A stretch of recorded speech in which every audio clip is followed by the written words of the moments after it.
Hi, welcome to the San Mateo County Economic Development Association's Spotlight on Business. I'm Roseanne Faust, the CEO of SAMCEDA, and we are going to be featuring on this show over the next several months businesses here in San Mateo County. A look at the different industry sectors, the people, and everything that makes up how important business is for our communities. With us today, I have Evan Boyd, who is the Division Manager for Allied Waste, or as I know them, Allied Waste, but you may know them as Republic Services. Evan, welcome. Thank you. Good to have you here. So we're going to be going out to see Ox Mountain, our landfill site, as well as the gas to energy plant, the partnership that Allied has with Amoresco. But what I'd like is, I know you have some history of the industry and kind of the background of this field. And so could you share that with our audience?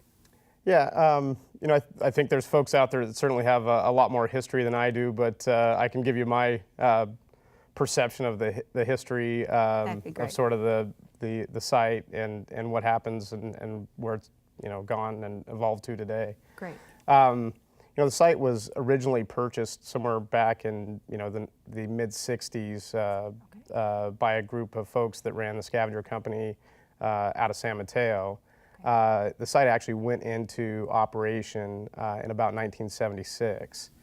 And is it the last, it's my understanding it's the last landfill site in the county? Yeah, it's the last permitted active landfill in San Mateo County. Sort of, over the years when folks have gotten more environmentally conscious, they've stopped disposing of waste at the bayside or at the shore side, and there's a number of old capped and inactive landfills, unfortunately, up and down the bay shore in really all the cities from about Menlo Park all the way up to Burlingame and even further north, South San Francisco. But over the years, as folks have gotten more environmentally conscious and have decided that's probably not the best idea in the world, exactly. Those landfills have ultimately been closed and redeveloped into a number of different things. Some have been built on, some have been converted into open space. Right, I think we have open space, we have office parks, we have a variety. Variety of different uses for those sites over time. But yeah, the Ox Mountain landfill or energy recovery and disposal facility I like that. is the only active and permitted operation of its kind in the county. And I don't think many people know where it is. I mean, as you're driving across the 92 and you're going into the town of Half Moon Bay, on the right-hand side, as you're heading west, you see just a small sign, Ox Mountain, and it's really set back there. And we're going to see a lot of pictures later in the show, and it was amazing to think about how this developed and how landfills are today, because I think when we grew up, they were handled very differently. So maybe you could tell us a little bit about that. Yeah, again, I think there's been sort of an evolution over time where, these sites were originally sort of a big hole that waste was dumped into and then buried. And, now there's sort of a closed loop system where material that goes in or goes through the gate is actually converted in some way, shape, or form into beneficial use, whether it's waste that's been disposed of in the landfill, that's broken down and the methane's captured and used to generate engines that create electricity, which is something you'll see when you go to the landfill. At the time that actual site was installed, that was the largest of its kind in Northern California. I think there's some larger ones coming up to speed now, but 3-4 years ago when that site was actually brought online, it was the largest.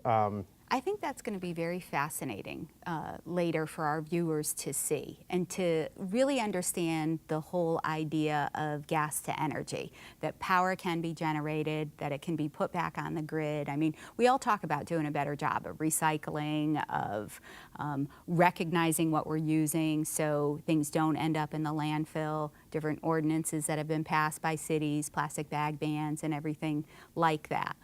What do you think is also coming down the pike in the industry? What have you heard about, or what are you aware of?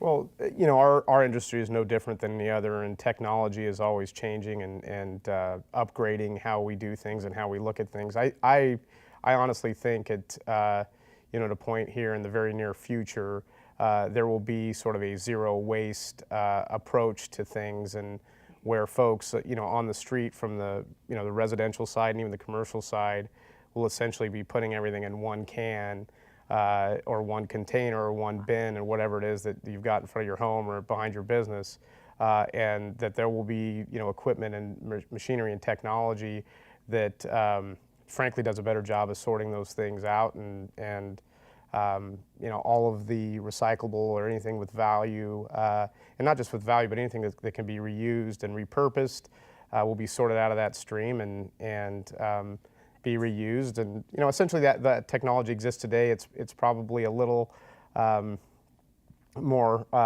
archaic or not as advanced as we'd like it to be, but you know, I think slowly but surely we're seeing things go that direction, and there's, you know, there's facilities out there now again that can do it, but and there's facilities out there that do it well, and I think as technology progresses, that's what the industry will be moving to. I think that is fascinating, and I think it would be good for our viewers to understand. You got involved in this industry a number of years ago. I mean, you have an incredible background, division manager at Allied, just knowing the operations side. You've held different positions at different companies and organizations, and so tell us some of the things that are the most challenging for you in your role as division manager at Allied, and what are some opportunities that you've had as you've kind of moved up the corporate ladder? You know, I think the challenges are challenges the rewards sometimes, right, and vice versa. But you know, this industry is very heavily regulated, which I think is good. You know, part of the challenge is the way that the businesses are structured is, you know, you're sort of running a private entity that has to be nimble and be able to compete with, you know, competitors and folks that are out there wanting to grow their business as well. But you're also dealing with the public sector, which sort of, you know, has to operate with a different set of rules, and sometimes, you know, timelines and processes and procedures for those two things don't necessarily align. But one of the, I guess, just really simply, one of the biggest challenges that I've seen just in the number of years that I've been in the business is the idea of recycling has certainly evolved. But getting folks to understand that recycling doesn't necessarily always mean the cheapest way to go about things, and so sometimes there's a cost to you know, recycling. There's a cost to composting, and getting folks to understand that you know, the beneficial piece of, you know, recycling and composting, those sort of things, may not be the most cost effective. And I think the next piece of that is the pieces that do have value, sort of you know, controlling those folks that want to steal that value is another challenge, because you don't necessarily want to, you know, be law enforcement, and frankly, law enforcement has bigger fish to fry. So, you know, there's a couple of challenges there with that, with recycling, and the evolution of that is explaining that to folks, and then sort of defending against those folks that wanted to take the opportunity to get things with value. Because I think there's a number of communities on the peninsula that have dealt with folks before we had single stream recycling here in San Mateo County. We separated. We had our newspapers, we had our plastic and glass bottles, and so we did have a lot of issues with folks coming because there was a monetary value associated with it. But I think with single stream recycling and then the separation, and sometimes it's counterintuitive. People are thinking, well, my trash can is getting smaller, and so why are my rates going up, and how do we compensate for that? And it really is an education process, and you put out very good pieces. We have the Waste Management Authority, we have Recology, so there's a number of different entities in San Mateo County that really try to educate the public on the issues you're talking about. But you yourself, what has been the most rewarding about the position? Because it is constantly changing. What do you enjoy about the daily, like as you're driving to work, what are you thinking about, or what's next? The part that I enjoy the most about the industry and the most about my role and my role in San Mateo County is it's the only position I've ever been in where you sort of have to be nimble enough and fluid enough to go from, sort of the locker room to the boardroom, right? I like it. Because in any given day, at 4:30 in the morning, I may be meeting with a group of drivers to go over safety issues or just issues that start the day. And then later that evening, I may be giving a presentation to the city council or some board of an HOA or some other group that requires, again, sort of that switch to be able to know your audience and take things from the locker room to the boardroom. And then I think anybody that's been in the industry would tell you it's much more complex than what you see on the street. I mean, I know prior to coming into the industry, I sort of thought that I would set my cans out and the garbage ferry and the recycling ferry would come in the middle of the night, and I'd wake up the next morning and it was empty and they'd be gone. But it's not that easy. And I think I'm really looking forward, because you and I are now going to make a trip out to Ox Mountain, and I'm going to see firsthand, and you're going to have some of the folks out there, both from the site perspective. We'll have Kevin Eiler with us as the operations manager out there, and then we are going to speak with the Amoresco folks about the gas to energy. So that is something we really have to look forward to. Evan, it's been a real pleasure to sit with you here today, get a little background and history of Allied Waste, Republic Services, and really the industry, because I do think sometimes people don't understand. It is a very complex system that happens, and it's not just trucks going by picking up trash and recycling. So I think it'll be a treat to go out there and see it. I'm looking forward to it. Great, thanks for having me.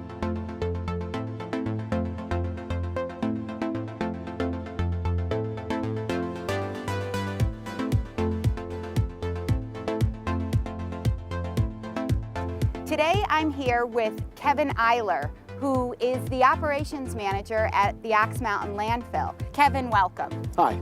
Hi. Look at where we are. We are at your domain, the Ox Mountain Landfill. Look at this view. People in San Mateo County have no idea this exists. Right. Kevin, can you give us some context? Tell us about where we are, the size of the facility. You've been here about 3.5 years, so it's amazing. Well, thank you. The Ox Mountain Landfill started operations back in 1976 and has been an integral part of the waste management piece of the businesses in San Mateo County for a long time. We are currently the only active and permitted facility in San Mateo County, and we're proud of the operation we run here. We are open 6 days a week to our customers, and we currently manage and handle the trash from 21 of the 22 cities that are here in San Mateo County. Isn't it amazing that from 1976, when you were first permitted to operate as a landfill, there were many more landfills in San Mateo County at that time. Right. But fast forward, almost 40-something years now, and you think about it and you say, okay, landfills have changed dramatically since first being permitted. Could you talk a little bit about the changes that have happened? And you really are the only game in town and serve the residents in the majority of our cities, actually almost all of them. Certainly. Years ago, landfills were known as dumps. You know, when your dad and my dad and our grandfathers came to the landfill, they came to the dump. Nothing could be further from the truth these days. A landfill, a modern landfill, is a highly engineered facility. It takes a lot of money to construct, to operate them in compliance with our permits, and basically we are a highly engineered, constantly evolving environmental construction project. That's what a modern landfill is. I love that terminology. So a modern landfill is a highly engineered environmental construction project. That is correct. Can you tell us a little bit more about the environmental piece? Share with us some of the exciting things that are actually happening here at this facility. Certainly. Landfills are constructed in cells, and each cell has a liner system that protects groundwater and helps us collect rainwater that comes into contact with the waste.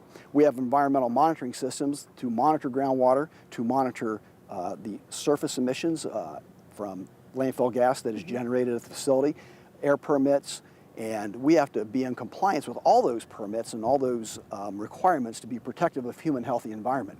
And that's why we invest the type of money and professional operators and managers to make sure that we're doing it right. Well, when you're looking out here at the landfill, I notice you don't see a lot of the trash that comes here. Why? Why is that? What happens every day? Well, again, part of our operating requirements and our permits require us to cover the trash every day at the end of the operating day. So when the thousands of tons that come in here every day are brought in, we are working to compact them in as small of area as possible so then we can cover it with soil or processed green waste or tarps. But at the end of the day, all of the trash is covered, and that is so there are no odors. It's not available to seagulls or other type of vermin to come into contact, and to during rain events to keep rain off the trash as well, and to prevent as much as to the extent possible that we can the generation of leachate, which is contaminated water that comes into contact with the waste. See, that is phenomenal, and I really think that very few of the 735,000 residents here in San Mateo County have any idea of the complexity of this facility here. One of the things we're going to be seeing later in the program is a very special partnership, a joint venture that you have with Ameresco, which is a gas to energy company based in Massachusetts. And you entered into that joint venture. Well, the plant that we're going to be visiting came online in April of 2009. Right. So could you tell us a little bit about that joint venture and exactly what this gas to energy plant is? Certainly. There is energy value in landfill gas. Landfill gas is approximately 50% methane. That methane has energy. We take that and capture it, and through a system of landfill gas wells, there are about 180 landfill gas wells drilled into the Ox Mountain Landfill that are capturing landfill gas. It is literally sucked out of the landfill into a pipeline and is conveyed to the Landfill Gas Energy plant, where 6 large reciprocating engines convert that gas into energy. They convert that gas to approximately 11.4 megawatts of power, and the plant runs 24 hours a day, 7 days a week, and is being sold into the grid to the cities of Palo Alto and Alameda. And the deal with Ameresco has to do with selling to the cities of Alameda and Palo Alto, have to do with each of them having their own municipal utility company. That is correct. And that was a part of the agreement with the permitting through Ameresco. That is right. But with 11.4 megawatts of power being generated, it would power roughly how many homes? Approximately 10,000 homes. 10,000 homes. It's enough power to power about 10,000 homes. Now, with this gas to energy facility, it is the largest of its kind in Northern California. Yes, that's correct. So, and the only one that exists on this kind of scale. So being the largest, it's the only one that exists on this type of scale. But you also do some other very unique environmental efforts and sustainability practices here that we noticed when we were driving around. Could you comment a little bit? I saw some animals that we have seen as I'm driving up here, and I'm like, gee, what are the goats and the sheep doing? The goats and the sheep we like to refer to as our vegetation management crew. We have about 40 goats on site, and 2 of my employees take care of those goats, but they are let go every day to roam around the facility and eat some of the vegetation that's on the closed parts of the landfill, and that helps control the vegetation that's growing here. And that's really a unique and environmental practice that we like here, and when we give tours, that's always one of the big hits with the kids that come to the site. Well, I could imagine. I mean, I like the term vegetation management. Coming back to the bigger picture of Ox Mountain Landfill, It is called a closed loop facility. Right. Could you just tell, because we hear that out in the public sector and in the business community, we hear closed loop facility, but what exactly does that mean? All the waste that comes here is is processed and has some kind of beneficial reuse. With the gas to energy plant, all of the waste that the municipal solid waste is picked up at the residences and the businesses here on the peninsula comes here, goes into the landfill, and as it degrades, it generates gas, and that gas is used in the landfill gas plant. So that has a benefit. Yes. The other construction and demolition debris that comes into the site, we use that to construct interior landfill roads and to build decks where we can operate in the winter that's all weather so trucks can get in and out. We take a fair amount of green waste in our operation. We are permitted to grind that green waste and use it for daily cover so we don't have to use soil and go to the effort of constructing soil, or excavating soil and hauling it to the landfill working phase to use for cover at the end of the day. We take the green waste and grind it up and use it for daily cover. And that not only is good for daily cover, but it also degrades and acts as another source of fuel for the landfill gas to energy plant.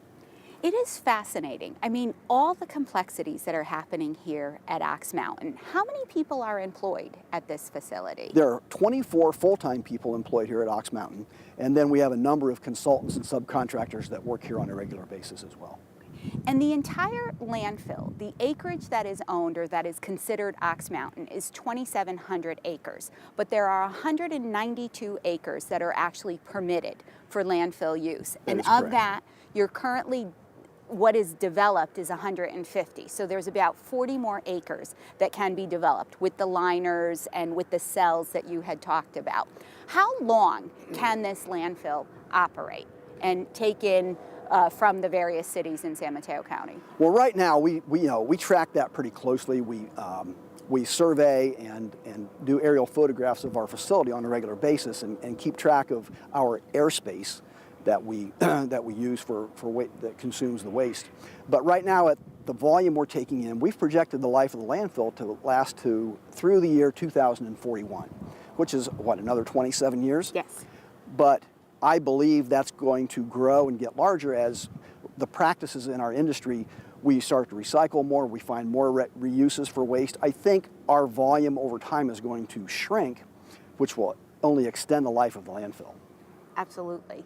Now, in closing, this has been just a fascinating experience from the beginning here, and then later in the program, we're going to go and see actually the energy, the gas to energy plant. You're going to show us, there's some other sites that we have taken pictures of because this is a substantial site.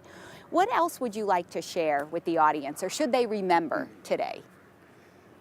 You know, if I can stand on my soapbox for 1 second and go back to my original, one of my original points is that we take great pride in managing this facility properly.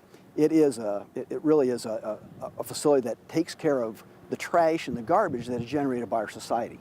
And what we do is manage it so we are really protective of human health and the environment. And if there's one thing that your listeners or your viewers could take away, it is that a modern landfill really is a green business and something that the community should be proud of and be happy that they have as part of their community. I think that is such a wonderful message, and I think it's something that people really don't associate with a landfill, but it is a green business. I think you were a green business probably before it became the latest buzzword. Absolutely. So I want to thank you, Kevin, for being with us today. Roseanne, on thanks for Business coming Today. out. It's been my pleasure. We really appreciate it. Thank you. Thanks.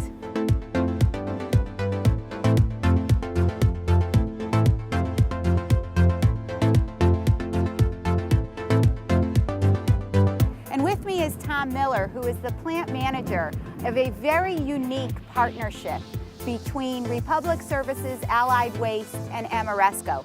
Tom, can you tell us about this unique facility? This is a landfill gas to energy power plant.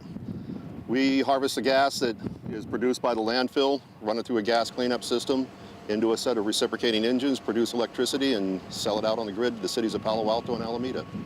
What makes this plant so unique? Because people aren't aware that this is happening here at Ox Mountain. And we talked earlier with the manager of the whole Ox Mountain facility. And he gave us more of the background, but I wanted you to get a little bit into the equipment and how much is produced here. This is an 11.4 megawatt facility. We produce enough energy to power approximately 8,000 to 10,000 homes, depending on their energy consumption. And this facility is unique in the matter that we have got the most modern and up-to-date emission control systems on any landfill in the United States. That's impressive. And how long has it been in operation? When did it come online? It went commercial on April 1st, 2009. Now, we had talked a little bit earlier about the permitting process, and I represent the San Mateo County Economic Development Association, so business here in San Mateo County. It took you told me, how many years? I'm going to say 5 to 8 years. I think I told you 10, but 5 to 8 years to get all the permits in place to install this facility. And you had made a good suggestion. You had said that it's interesting because you have to go to a number of different sources for permitting. So as a business organization, tell me what we could be doing better in working with our state and federal legislators. We really need a central clearinghouse where you can go to one place, one address, and get all the permits you need, all the information on all the permits you need and who you have to contact, and not have people come up to you afterwards and say you're supposed to talk to me before you do this. There's so many different agencies that are involved not only in the construction of these power plants, but also just in the day-to-day operation, because we're a hazardous waste generator, and we have got to deal with the Bay Area Air Quality Management District, San Mateo County Health and Human Services, and there's a couple of state agencies. And if we had one central clearinghouse where we could make sure that all our permits are in place, it would keep our costs more in line without the surprises coming up afterwards. And the fact of the matter is, you are the largest energy producing facility in Northern California. We're the largest landfill gas energy producing facility in Northern California. Thank you. Okay, Hetch Hetchy Reservoir dwarfs me. But, I mean, water, power, these are things that are critical to the residents here in San Mateo County. Critical to the residents, it's critical to business. What else do you think that the residents would be interested in knowing about this gas to energy facility that they're not aware of? Well, for one thing, that it's up here in the mountains and you don't hear us, you don't see us. We stay quiet, we stay clean. And we consume approximately 3,600 cubic feet of landfill gas per minute, and there's 15,000 horsepower running in these hills that nobody even knows about. Isn't that amazing? And Yes. how many wells? Because that is something. There's 220? 210, 220 wells, I think 225 maybe. The exact count I lose track of because it's a constant ongoing development with Republic, and they last year they did do a large expansion, and I think it's 225. And I really appreciate you being with us today and sharing the facility and sharing the knowledge that this is here in San Mateo County. I mean, what a wonderful thing. We always talk about sustainability, and actually you live it and breathe it every day. Yes, I do. I live in San Carlos, and I live it and breathe it every day. Thank you very much. Thank you.